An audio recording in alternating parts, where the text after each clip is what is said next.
Hey everybody, it's Glenn back in this video with the Marvel Legends Infinite series, Guardians of the Galaxy Groot Build-A-Figure. You've seen me review or compare the various Guardians of the Galaxy action figures and collect parts for Groot one by one. Well, now we have him complete.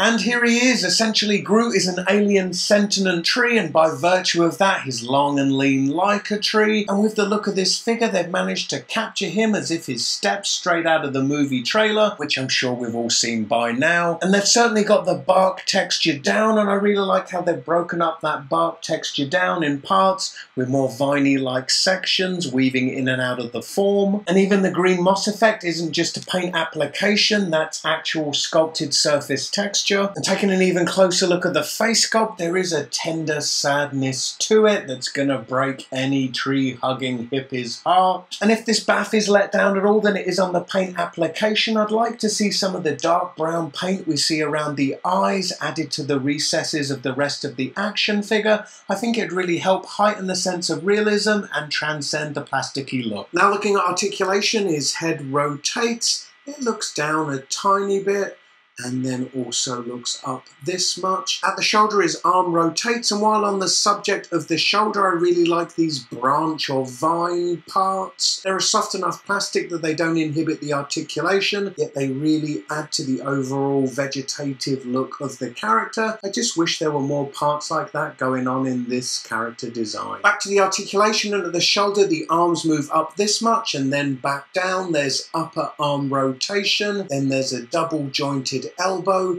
then at the wrist it rotates and it's also hinged, moving downwards and upwards. There's no waist articulation, but there is a diaphragm joint which rotates and moves forward this much and then backwards this much. At the hips, his legs move out to the side and back into the front a real decent amount. If being a Guardian of the Galaxy don't work out for him, he can go be a can-can girl at the Moulin Rouge. There is no upper leg rotation, but there is rotation at the knee, which is also hinged, moving backwards and forwards. Then, unexpectedly, there's a real decent pivot at the ankle. And here he is taking full advantage of that ankle pivot, and who knew a big tree-like alien monster could give Jean-Claude Van Damme a run for his money in the splits department. And here is Groot with the rest of the action figures from the line, both his movie teammates and the comic figures Nova and Iron Man. And at standing 9 inches tall, I mean, we can all mourn the days of the super duper big Toy Biz Build-A-Figures, but at 9 inches, and from what I've seen from the trailer, it's a decent enough size difference to the other action figures in the line. Yet who knows, maybe he grows bigger in the movie. But until then,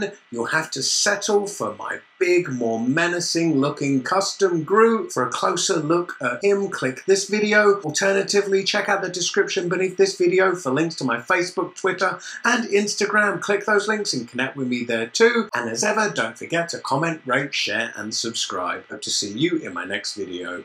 Bye.